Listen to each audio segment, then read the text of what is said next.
Nandito po tayo ngayon mga paps no, sa Rusi. So dito po yan sa may Tacloban sa Barangay Naganaga. So ito mga paps, bali tumitingin po tayo ng mga repo or second hand po ng mga motor ng Rusi. So ito mga paps no, meron po tayong nagustuhan. So ito po siya, 4 months pa lamang po siya na nagamit.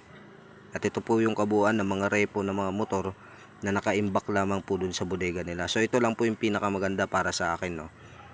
Yung TC Macho 150, kaso wala pa po siyang price. So kasi maghihintay daw ng tawag yung dating may-ari ng motor na yun. So maghihintay po sila ng tawag nun kung kukuhain pa, kasi para po mapresyohan kung hindi na sakaling kuhain.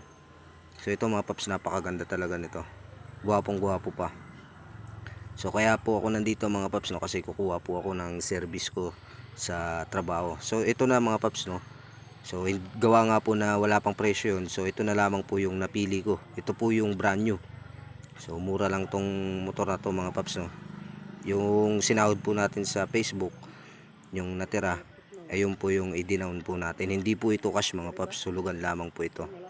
Kasi ipapahatak ko ito kung wala na akong pambayad. So ayun mga paps no, service ko lang naman to.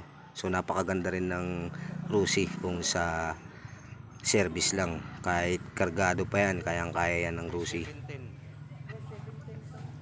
So ayan mga paps no, bali ito na yung nagustuhan ko, yung itim. So hindi na ako kumuha ng repo, bali yung ano na lamang yung kinuha ko, yung bago. So ganun lang din naman, maghuhulog ako, yung bago na lang din. So ayan yung tatay ko kasama ko. Tapos ito po si ma'am ng ano, yung mano po sa Rusi. So ito na mga paps, dumaan na po siya sa mekaniko para po pwede na natin mailabas. So nilagyan po yan ng mga bagong ano, yung bagong oil. Tapos i-check po yung battery, tapos yung mga tining po ng kuryente kung gumagana. So ayan mga paps, nandahil po sa Facebook nagka-Rusi po tayo. So maraming salamat po sa lahat ng sumusuport.